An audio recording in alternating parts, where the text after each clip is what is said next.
Hello par ici, ça fait bien une semaine qu'on s'est pas vu. J'espère que le premier épisode du bilan de lecture de septembre vous a plu. En tout cas, aujourd'hui, on commence une nouvelle série qui s'intitule Les tueurs en série. Et nous allons commencer par l'étrangleur de Boston. Nous envolons donc vers les États-Unis.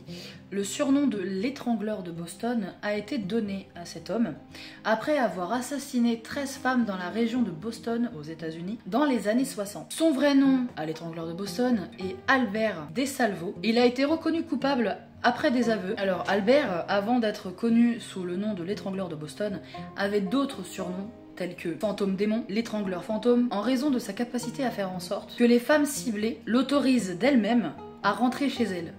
Donc c'était même pas une infraction. C'est donc entre 14 juin 62 et le 4 janvier 64 que 13 femmes célibataires âgées de entre 19 et 85 ans sont assassinées dans la région de Boston. La plupart d'entre elles sont agressées sexuellement et étranglées dans leur appartement respectif. La police a dressé l'hypothèse qu'un agresseur était de type masculin. En absence de signes d'effraction, il a été supposé que les femmes laissaient volontairement rentrer l'agresseur, soit parce qu'elles le connaissaient, soit parce qu'elles pensaient qu'il faisait partie d'un service quelconque.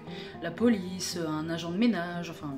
ou alors de livraison. Suite à une large couverture médiatique liée à la première attaque, à la première victime, au premier meurtre, les attaques vont se poursuivre. Et de nombreux résidents de Boston vont donc s'équiper de gaz lacrymo, de nouvelles serrures. Certaines femmes vont même jusqu'à quitter la région de Boston. Alors qu'une grande partie du public est convaincue que tous les meurtres sont liés à une seule et même personne, la police restait sur les hypothèses. Winnie qui décide de jouer avec ses jouets. Voilà, excusez-moi.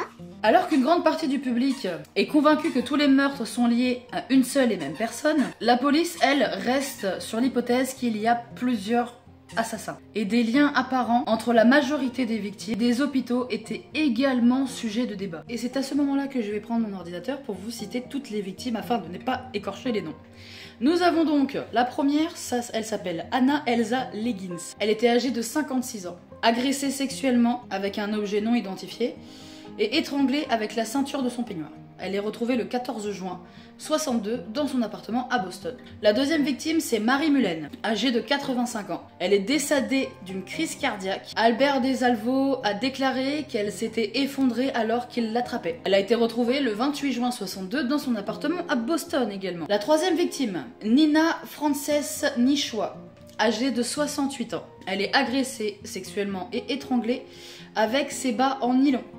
Elle a été retrouvée le 30 juin 62 dans sa maison à Boston. Ensuite, nous avons Helen Elizabeth Blake, âgée de 65 ans, également agressée sexuellement et étranglée avec ses bas en nylon. Elle a été retrouvée le 30 juin 62 dans sa maison à Lynn. Odessa Irga, âgée de 74 ans, agressée sexuellement et étranglée. Elle a été retrouvée le 19 août 62 dans son appartement à Boston. Jane Buckley Sullivan, âgée de 67 ans. Elle a également été agressée sexuellement et étranglée avec ses bas en nylon.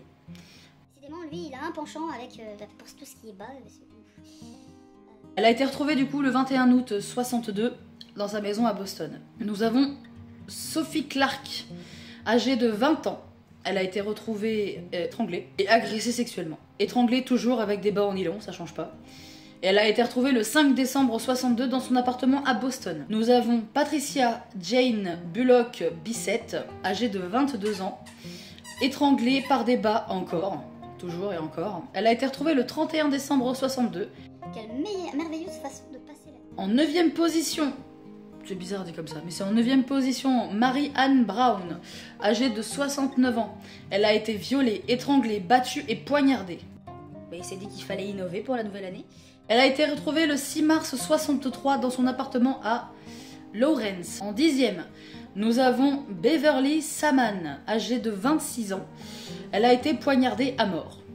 Voilà, elle a été poignardée à mort et elle a été retrouvée le 6 mai 63 dans sa maison à Cambridge. La 11e position, la 11e personne à avoir été tuée, c'est Mary Evelina Corbin, âgée de 58 ans. Elle a été violée et étranglée avec des bas en nylon. Oh, je pensais que ça lui manquait. Il a dû retourner dans ses...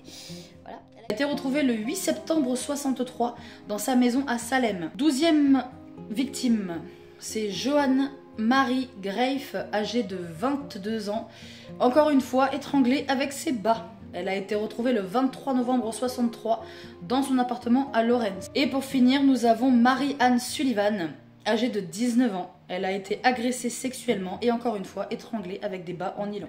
Elle a été retrouvée le 4 janvier 64 dans son appartement à Boston. Il a eu, en plus de ces 13-là, 2 meurtres qui ont été attribués à l'étrangleur de Boston. C'est celui de Margaret Davis, âgée de 60 ans dans la ville de Roxbury, et celui de Cheryl Laird, âgée de 14 ans dans la ville de Lawrence.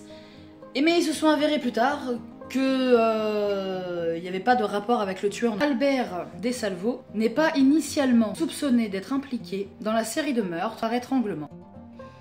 Pourtant, c'est sa marque de fabrique. Moi je prends ça comme ça, mais c'est sa marque de fabrique. Après avoir été accusé de viol, il a fait des aveux détaillés de ses activités en tant qu'étrangleur de Boston. Dans un premier temps, il avoue ses crimes à son co-détenu, George Nassar.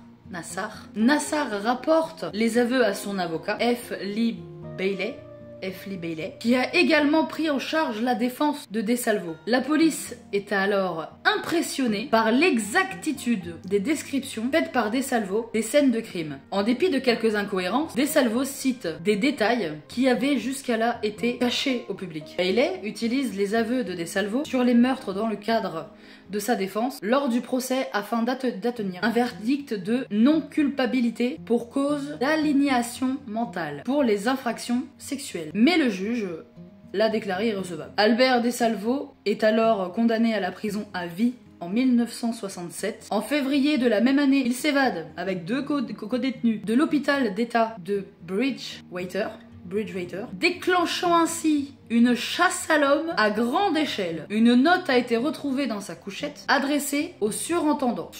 Dans ce document, DeSalvo déclare qu'il s'était échappé pour attirer l'attention de l'opinion publique sur les conditions de détention de l'hôpital et sa propre situation. Après son évasion, DeSalvo se déguise en maître de 3e classe de l'US Navy, mais il se rend dès le lendemain. Il a été alors transféré à la prison d'état de sécurité maximale de Walpole.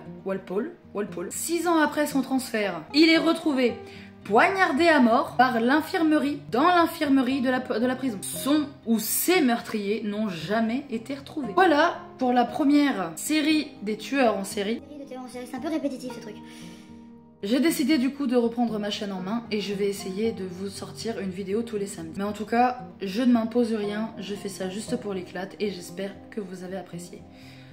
Comme je l'ai déjà dit, le décor ne restera pas comme ça, c'est vraiment pour apporter du contenu pour l'instant. En tout cas, n'hésitez pas à me suivre sur Instagram. Je suis très régulière dessus. Minimum 2-3 jours, je poste comme ça. Et en tout cas, je vous dis tchuss les gars, à la prochaine!